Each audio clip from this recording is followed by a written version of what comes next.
Pues un caso que ha sido realmente como un patrón de comportamiento por parte de las Fuerzas Armadas y específicamente del Ejército en este caso, porque existía en ese entonces una legislación, la ley del ISFAM, que establecía que en el caso de que fueran detectados los miembros de las Fuerzas Armadas seropositivos, se les consideraba como inútiles para la prestación del servicio de las armas. Y con base en esa legislación, pues los daban de baja inmediatamente.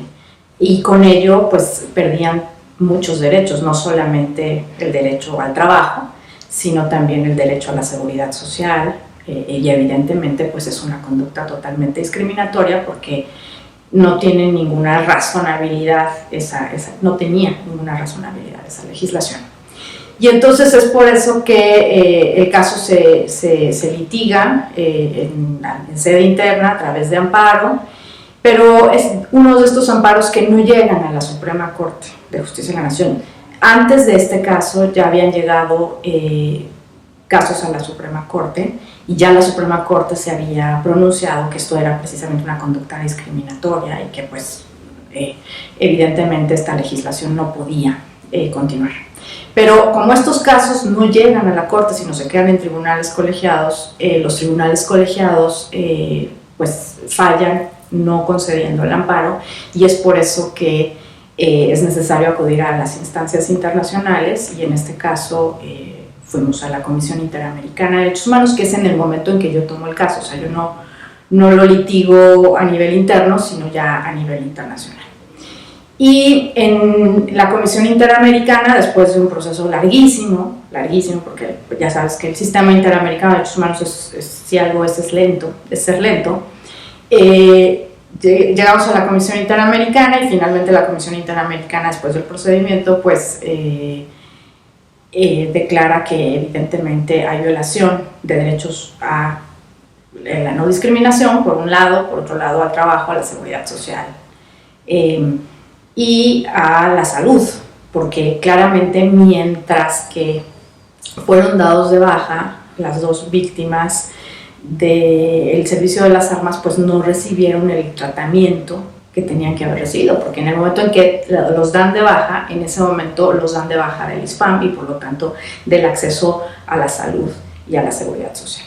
Y cuando llega el informe de fondo, el entonces presidente de la República, que era Felipe Calderón, manda a los más altos mandos del ejército, los casi más altos mandos del ejército, pues a buscar una solución amistosa, porque el caso no quería evidentemente que llegara a la Corte Interamericana de Derechos Humanos. Y mi intuición es que no quería que llegara porque ya teníamos varios casos ante la Corte Interamericana en los que estaban implicados militares como pues violadores de derechos humanos. Pero en este caso en específico se trata de violaciones de derechos humanos perpetradas por militares contra sus propios militares. Entonces, eso claramente en el contexto político del momento pues no era conveniente para que la Corte lo conociera.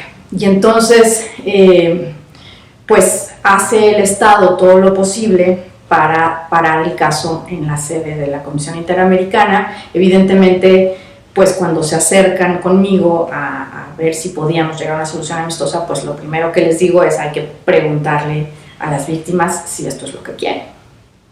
Y pues como había pasado mucho tiempo sin recibir constantemente los medicamentos, y esto pues los pone en riesgo a desarrollar la enfermedad, es decir, ser VIH positivo no hay ningún problema en la medida en que obtengas los medicamentos, pero como los medicamentos fueron interrumpidos, pues cada vez el riesgo era mayor. Entonces las víctimas decidieron llegar a esta solución amistosa, que es una solución amistosa para el cumplimiento del informe de fondo de la Comisión Interamericana. Y con esto fueron reparados casi integralmente, diría yo, porque evidentemente les ofrecieron regresar a al ejército, mismo que ellos decidieron que no.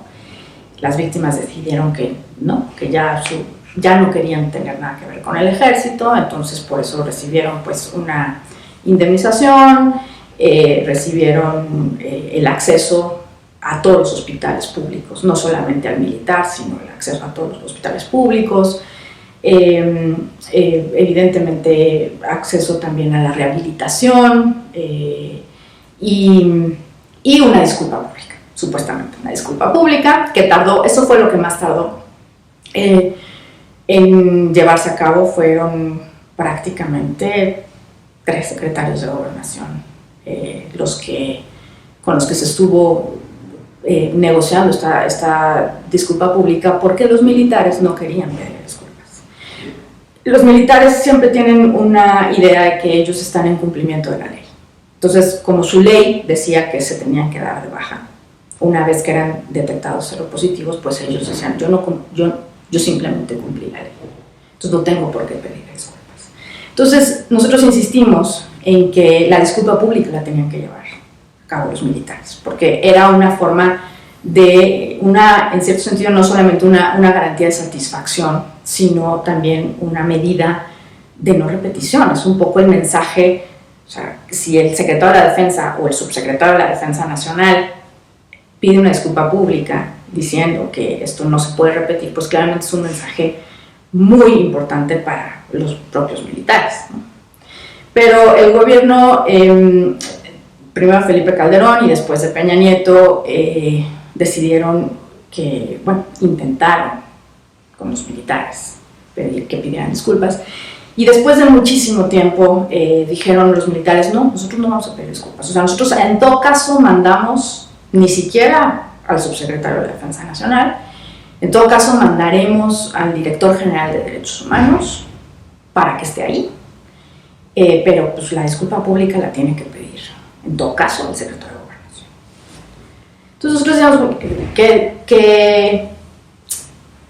¿qué impacto puede tener para los militares que el secretario de Gobernación pida una disculpa? O sea, en realidad no. En todo caso, tendría en principio que ser el presidente de la República como jefe supremo de las Fuerzas Armadas. Pero si no va a ser él, pues por lo menos el secretario de la Defensa. Y si no es el secretario de la Defensa, pues por lo menos el subsecretario de la Defensa. Entonces, como los estándares interamericanos en ese sentido no estaban claros en ese momento, pues finalmente, platicando con las víctimas, aceptaron que fuera el secretario de Gobernación. El secretario de Gobernación primero dijo que, ¿por qué no lo hacíamos en privado? Sí, lo citaba en su oficina y en su oficina les pedía disculpas, lo cual pues, era muy ridículo, porque eso no es una disculpa pública, ¿no? Es una disculpa privada y evidentemente eso no se aceptó. Y después, en el Museo de la Tolerancia, finalmente se logró llevar a cabo el evento de disculpa pública, y a ese evento sí se subió el secretario de Gobernación, el subsecretario de Gobernación en ese momento, había representantes de Relaciones Exteriores también, y un representante del Senado de la República. Y el representante de la Sedena fue vestido de civil, de entrada, y no se subió al panel a la mera hora.